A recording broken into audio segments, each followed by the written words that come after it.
Good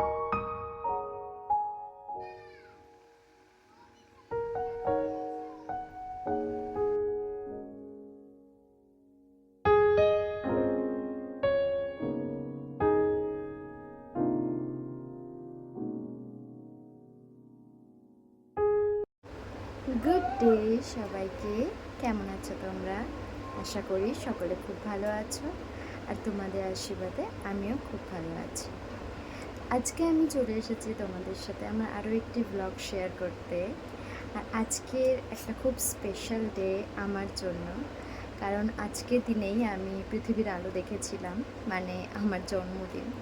তাই এখন mister Naskar cake নিয়ে চলে এসেছে, কেক কাটিং করতে যাচ্ছি। তাই একটু রেডি হয়ে নিলাম, খুবই তাড়াহুড়োর মধ্যে রেডি হয়েছি, দেখতে বুঝতে পারছো ভীষণ অগোছালো। খুবই তাড়াহুড়োর মধ্যে রেডি হয়েছি, আর তার মধ্যে একটু শাড়ি পরে নিয়েছি আর একটু সেজে নিয়েছি। তো এখন আমি কেক কাটতে যাব, নিচে ওয়েট করছে। তো চলো যাওয়া যাক, দেখি কী হয়। তো চলে এসেছি নিচে, আর কেকও রেডি হয়ে গেছে আমার আসার আগেই। তো দেখো, তিন্নি আর তিন্নির বাবাও রেডি আছে একদম। তিন্নি তো একদমই মানে ভীষণভাবে রেডি আর কি কেক কাটার জন্য, মাম্মামের কেক। তো এই যে বসে পড়েছে তিন্নি তার ছোট্ট একটা পিসির কোলে, আর আমি এদিকে কেক কাটছি। এটা রেড ভেলভেট কেক, আর এতটা অ্যাট্রাকটিভ দেখতে কেকটা, মানে এত সুন্দর দেখতে, যেরকম সুন্দর দেখতে আর সেরকম সুন্দর খেতে ছিল কেকটা। এগলেস কেক ছিল। তো সবাই খেয়েছো মোটামুটি এই রেড ভেলভেট কেকটা, কিন্তু আমি কিন্তু এই ফার্স্ট টাইম খাচ্ছি। কারণ মিও আমরের সব কেক আমি মোটামুটি খেয়েছি, কিন্তু এই রেড ভেলভেটটা আমার কিন্তু আগে খাওয়া হয়নি। তাই মানে সেই জন্যই বিশেষ করে আর কি মিস্টার নস্কর মানে কালকের এই কেকটা নিয়ে এসেছিলো আমার জন্য। তো আমারও খেয়ে কিন্তু ভীষণই ভালো লেগেছে আর কি, খুব সুন্দর টেস্ট।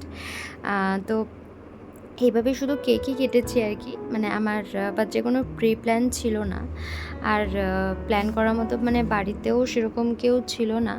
তো সেই জন্যই আরোই কোনো প্ল্যান করিনি।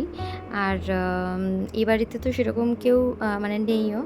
আর কিন্তু আমার বাপের বাড়ি মানে এত লোক, দাদা বৌদি ভাইপো ভাইজি, তো ওখানে মানে সেলিব্রেট করা মানে ওখানে একটু মানে অনেক কিছু ভাবতে হয় আর কি সেলিব্রেট করার জন্য, মানে সেলিব্রেশনে অনেক কিছু রাখতে হয়। কিন্তু এখানে যেহেতু কেউ নেই বাড়িতে, সেই জন্য সেরকম কিছুই প্ল্যান করা ছিল না। তো সেই জন্য রাত্রে ভাবলাম একটু চিকেন বানাই। ওখানে চিকেন ধোয়া হয়ে গেছে, আর সমস্ত সবজি কাটা হয়ে গেছে, আর এখানে কটা রুটি বানাবো। আর দেখো চিকেন রেডি হয়ে গেছে, চিকেনের মতো থেকে গরম গরম চিকেন ধোঁয়া উঠছে। আর রাত্রে ডিনারের প্লেটও রেডি আমাদের। তো আমার জন্মদিনের দিনটা এইভাবেই কাটালাম আর কি।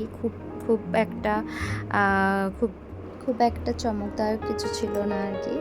তো এইভাবেই কাটিয়েছি আর কি দিনটা, ভালো মন্দ সব কিছু মিশিয়ে। অ্যাকচুয়ালি আসল কথা মানে হচ্ছে, মেয়েদের জীবনটাই এরকম, সময়ের সাথে সাথে প্রায়োরিটি লেভেলটাও কমে যায় আর কি। আর যদিও সেটা না কমে, কিন্তু সময়ের সাথে সাথে অনেকের কাছেই প্রায়োরিটি লিস্টে তুমি ওপর থেকে নিচেও চলে আসতে পারো। তো সেটা ডিপেন্ড করে আর কি। কিন্তু এরকমভাবেই সব মেয়েদেরকেই চলতে হয়, যা মানে প্রত্যেকটা মেয়েই জানে তাদের লাইফের ব্যাপার।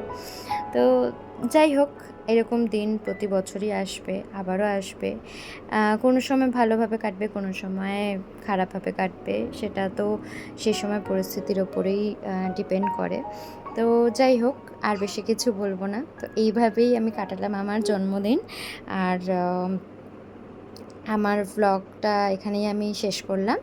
আর কেমন লাগলো আমার ভিডিও, তারা অবশ্যই তোমরা আমার ভিডিও কমেন্টে জানিও। আর আমার চ্যানেলটি সাবস্ক্রাইব করে দিও প্লিজ। টাটা, ভালো থেকো।